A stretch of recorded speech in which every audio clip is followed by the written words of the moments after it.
How's it going, everybody? This is BB Coach Superman, and this is my comparison slash unboxing slash first impressions of the Jordan 30. So I've got the Jordan 29 low here. I don't have a mid. I will never have a 29 mid. I thought all the colorways in the mid were awful. But for all argument's sake, you can compare the shoes. The only thing different about the 30 from the 29 low is really just going to be this like cottony ankle padding kind of thing that they've got going on. But the top eyelet on the 30 that they talk so much about during the unboxing is actually only about a centimeter or two higher than the 29 low is. So for argument's sake, we can compare the two. Anyway, I already did an unboxing, and I think this is the third video that the 29s that I've bought are in a video. So we're just going ahead and put the box aside for now, and we're going to get to the 30 because that's really the big news. I don't know if you guys could see, I'm not going to bring the box back out until later, but both sizes were a 14, and I went up from a 13 because it was way too narrow. I really wish they had a 13 and a half because this 14 is actually a little big, but I know if I go down to a 13, it's going to be too narrow again. So 13 and a half would have been perfect, but they didn't have that as an option.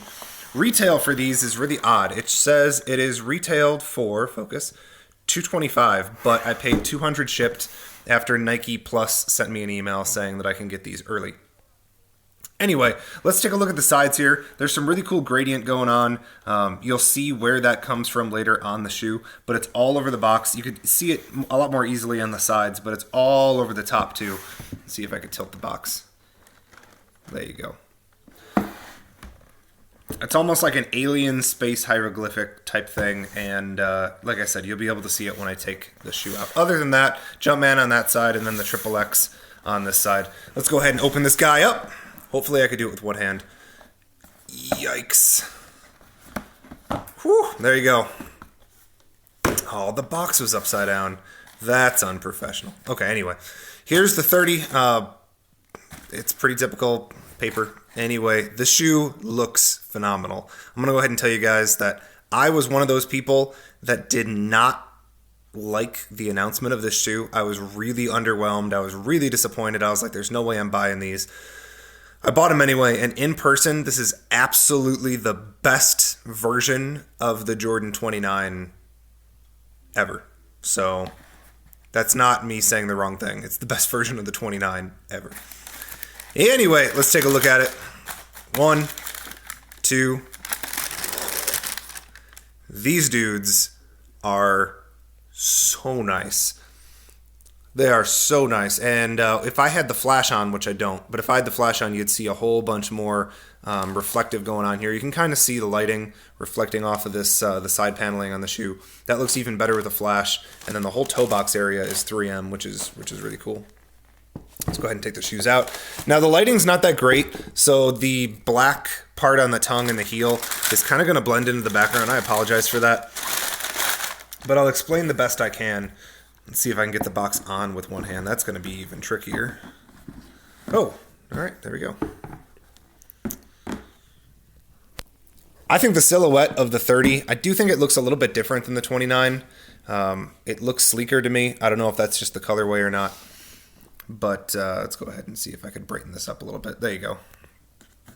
So there is the 29. Oops, I meant the 30. It's not the first time that's going to happen in this video, or not the last time it's going to happen in the video, by the way. A couple of the new features here. I do think that the upper, just in general, feels different than the 29s. This feels a little bit thicker, and it feels a little bit more premium. That could just be whatever type of stuff that they use to get it to be reflective, and it could be exactly the same, but I really do feel like it is a different, much nicer feeling fabric. One of the things that I was really excited for was the galaxy kind of looking print stuff on the shank. You can barely see it. Like, it's one of the least noticeable parts of the shoe. One of the things that Tinker Hatfield was talking about that he loved was this toe box area. This is where all the 3M is, and it is kind of a holographic print. Like, if the bubbles weren't a certain way, you wouldn't be able to see the Jumpman. It is kind of cool, and I will think that I do think that it'll provide a little bit more longevity to the shoe, but I don't know. It is. It's very hard, and I really thought that was going to hamper the wearing of the shoe. I thought you were going to be able to feel this, but there's a layer of cloth all underneath this entire upper that extends out to the toe, so you don't feel any of this at all. I thought it was going to be see-through or something like that. No, it's just there's a big thing of cloth all the way through. So that's nice. Also, the flex point on the shoe is about here, so I don't think these are going to crease nearly as quick if you're worrying about that. Anyways, I was always a big fan of the 30/ like basketball net branding on the heel. I thought it was a really cool idea. A lot of people didn't like it, but I think that it matches just the shape that the shoe takes going down. I really like it. It's a little like sports car, sleek, futuristic looking. So I'll show you guys the bottom. Typical. You guys have seen this in the 28 and the 29. So everything about it the same. It is like a clear bottom, which you'll probably get yellow, and then you've got the XXX branding down here as well.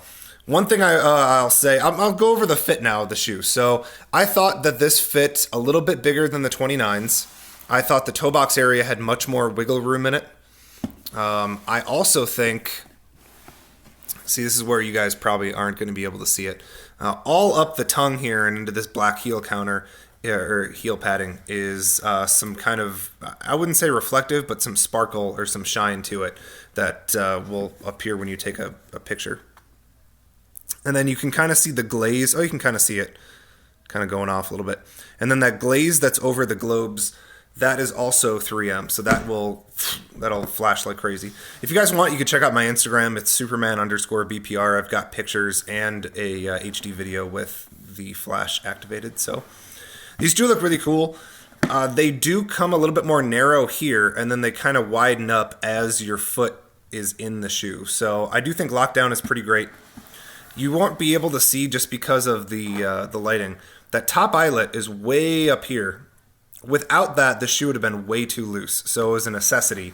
They just didn't make the shoe contained enough with the top eyelet being here. That being said, the tongue is way too short, so you'd think being a mid and this covering your ankles that the tongue would be fine, but the tongue actually sits lower than the ankle padding back here. Like you can see my thumb is on the ankle padding. It goes over the tongue of the shoe. So I really feel like the tongue should have been higher up and squared off. And I think it should have been connected to the shoe a little bit better. Again, I don't know if you guys can see it, but it goes all the way down without it being connected here. So I really do think the tongue is going to start rotating when you're wearing it, which is kind of a bummer. The tongue is more padded. There's like a memory foam kind of feeling to it, so that's a lot nicer than the 29s. But overall, if you don't tie this top up like this and get it really nice and snug around your foot, it will not have good containment at all for performance. So anyway, that's just my first impressions. When I slid my foot in, another thing to note too is if you have like regular cotton socks or not like any of those slippery performance socks, you will get them bunched up on the insole because the insole is rubberized, which I get that they did that again for containment and less slipping and stuff like that. But it's really obnoxious because I like when I put my foot in a shoe to just slide in and immediately feel comfort. And I had to like keep adjusting my foot, and my sock kept moving around, and it was really obnoxious. The insole is also not removable, just like the 29 lows, so you have to get another insole to put over that if you don't like that insole. All right, let's bring back the 29s for a final time. I don't think I'll ever show a 29 in a video again because this is video 3. So there's my 29 lows. You guys can see, let me go ahead and I'll move this. And I'll bring this over.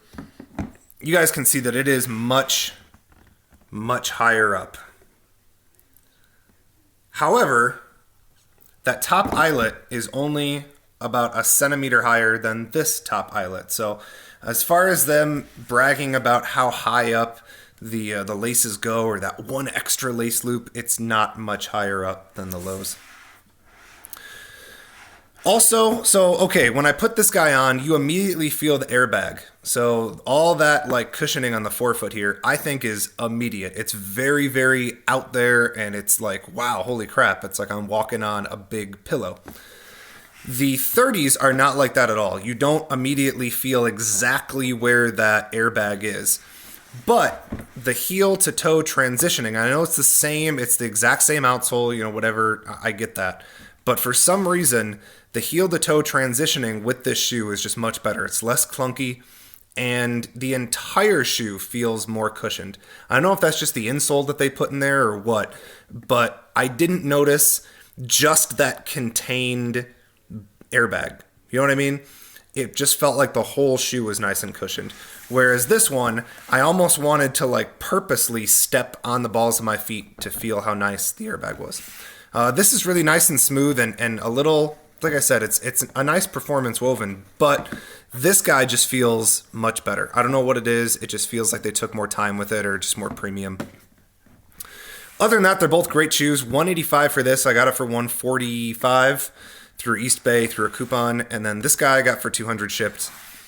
So tell me what you guys think. I'm going to end the video here. Overall, I do have to say that on feet and in person, the 30 looks much better than the 29 low. 29 low is a good shoe, but this guy, I was really worried I wasn't going to be able to wear it off court. But holy crap, the way this thing just reflects light like crazy, I cannot wait to wear these things out. Once the snow and all that grossness goes away where I live, I am absolutely going to put these on. I really wanted to do it before they came out, so people would be like, man, how'd you get those? But, I don't know, probably not going to happen. Anyway, that is my first impressions and my comparison with the 29s. Hopefully you guys like it. Check out my Instagram again, like I said. Whoop, there goes the shoes. I'll talk to you guys in the next video.